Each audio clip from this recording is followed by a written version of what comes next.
तो दोस्तों आज हम लोग वीडियो की शुरुआत करेंगे उस महान इंसान को याद करते हुए जिसने भारत को आजादी दिलाने के लिए न जाने क्या कुछ नहीं किया। जी हाँ, सुभाष चंद्र बोस।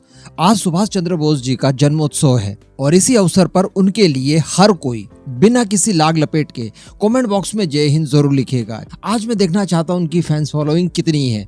चलिए आज की वीडियो हम लोग शुरू करते हैं। तो यार दोस्तों, हम सभी जानते हैं कि भारत के लिए एसएसएन अभी भी एक प्रॉब्लम बनी हुई है, यानी भारतीय नौसेना के लिए न्यूक्लियर अटैक सबमरीन्स हर हाल में हमें चाहिए, क्योंकि इस समय भारतीय नौसेना के पास एक भी इस तरह की सबमरीन मौजूद नहीं है और ऐसी परिस्थिति भारत के लिए काफी गंभीर हो सकती है। जहां पर चाइनीज नौसेना लगातार अपना विस्तार करते जा रही है, तो उसे काउंटर करने के लिए हर हाल में भारत को अपनी रिक्वायरमेंट के आधार पर न्यूक्लियर अटैक सबमरीन्स यानी एसएसएन चाहिए ही चाहिए। हालांकि इसके लिए भारतीय डिफेंस मिनिस्ट्री द्वारा 2015 में एक प्रोजेक्ट लॉन्च किया गया था जिसे नाम दिया गया था प्रोजेक्ट 75 अल्फा, जिसके तहत 95% स्वदेशी सामग्रियों से 190 megawatt compact light water reactor द्वारा संचालित लगभग 6000 डिस्प्लेसमेंट टन की सबमरीन्स बनाई जानी थी, कुल 6 की संख्या में। हालांकि हम सभी जानते हैं कि इसको लेकर अभी कोई ज्यादा काम नहीं हुआ है, यानी 2015 में मोदी जी जब इलेक्ट होकर आए थे उसके ठीक साल भर के बाद ही इस परियोजना को लॉन्च कर दिया गया था। लेकिन आज 2023 आ चुका है, अभी तक इसके ऊपर कुछ विशेष काम हुआ नहीं,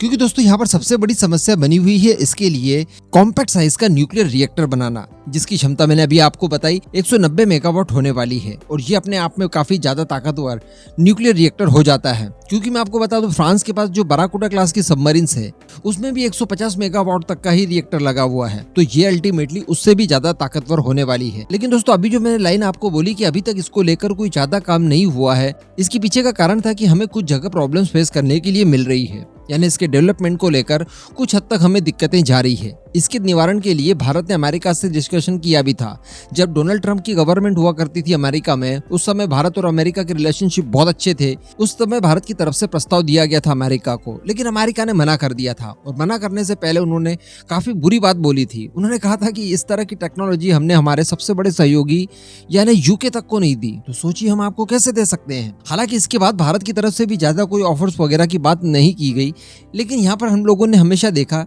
कि जब भी एसएसएन की बारी आती है तो एक ही नाम हमारे मन में आता है, वो है फ्रांस। फ्रांस के पास बराकुडा क्लास की सबमरीन है जो कि दुनिया की सर्वोत्तम सबमरीन्स में से एक है। इसके अलावा मैं आपको ये भी बता दूं कि ये टेक्नोलॉजी हम लोग रशिया से भी मांग चुके हैं, लेकिन रशिया द्वारा भी इसको लेकर कोई मदद भारत की नहीं की गई। हालांकि फ्रांस की जब तक बात आती है तो अभी तक कोई भी डायरेक्टली हम लोगों ने ऑफर नहीं दिया, ना ही फ्रांस की तरफ से कोई ऑफर आया है। लेकिन फिर भी बताया जाता है कि अंदर खाने काफी कुछ बातचीत हो चुकी है दोनों देशों के बीच में, और संभवतः अगर भारत इस तरह की कोई सबमरीन बनाएगा तो उसमें पार्टनर हमारा फ्रांस हो सकता है। इस बीच कुछ खबरें निकलकर ये भी आई थी कि अमेरिका भी चाहता है कि भारत के लिए एसएसएन का निर्माण करवाया जाए, और इसके लिए उसने फ्रांस को ही चुना था। जिस तरह से ऑस्ट्रेलिया के लिए अमेरिका द्वारा यूके के साथ मिलकर फिर उसकी रिक्वायरमेंट फुलफिल की गई एसएसएन को लेकर, इसी तरह से एक इन्फ्लो संगठन बनाकर अमेरिका फ्रांस के साथ मिलकर भारत के लिए न्यूक्लियर सबमरीन्स बनाएगा। इस तरह की चीजें भी बीच में निकल कर आई थी, लेकिन इनको लेकर भी फाइनली किसी तरह का कोई काम नहीं किया गया अभी तक। और अगर भारत की बात की जाए तो अभी भी इनकी रिक्वायरमेंट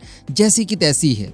लेकिन दोस्तों अब इसको लेकर एक बहुत ही अच्छा पॉजिटिव साइन निकल कर आया है, और ये साइन निकला है फ्रांस की तरफ से। मैंने कल ही आपको वीडियो बनाकर बताया था कि फ्रांस के जो एम्बेसडर हैं भारत में, इमैनुअल लेलिन, उन्होंने मीडिया से बात करते हुए भारत के साथ मेक इन इंडिया इनिशिएटिव में सहयोग करने की बात कही, जिसके तहत कई सारे उपकरणों का को प्रोडक्शन और को डेवलपमेंट करने की बात उनकी तरफ से कही गई। और जो सबसे बड़ी बात निकल कर आई थी उनके वक्तव्य द्वारा, वो ये थी कि फ्रांस भारत को जो भी टेक्नोलॉजी, जो भी हथियार देता है, वो बिना किसी शर्त, बिना किसी रिस्ट्रिक्शंस या फिर बिना किसी प्रतिबंध वगैरह के देता है, यानी आप कहीं पर भी कैसे भी करके उनका इस्तेमाल कर सकते हैं। और इसके एग्जांपल के तौर पर मैंने आपको बताया था मिराज 2000 का नाम और रफाल का नाम, यानी इनसे हम लोग न्यूक्लियर वॉरेट तक डिलीवर कर सकते हैं, जबकि दूसरे देश इस तरह की चीजें नहीं देते। तो कहने का मतलब फ्रांस हमारे इस इनिशिएटिव में बहुत अच्छा सहयोगी हो सकता है। अब दोस्तों जब पत्रकारों के द्वारा एसएसएन को लेकर उनसे क्वेश्चन पूछा गया तो उन्होंने कहा कि जी हाँ, बिल्कुल हम लोग हमारी बराकुडा क्लास सबमरीन की टेक्नोलॉजी देने के लिए तैयार हैं। अगर भारत किसी तरह की डिमांड करता है तो नेवल ग्रुप द्वारा तैयार की गई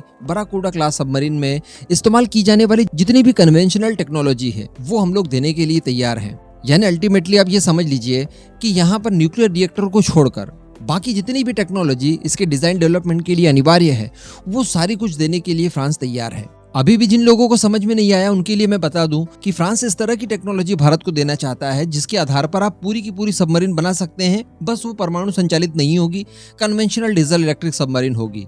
बाकी की सारी चीजें, जितनी भी एडवांस टेक्नोलॉजी उसने डेवलप की है बराकुडा क्लास के लिए, वो सारी की सारी देने के लिए तैयार है। अल्टीमेटली भारत की तरफ से केवल न्यूक्लियर रिएक्टर बनाने की जरूरत पड़ेगी।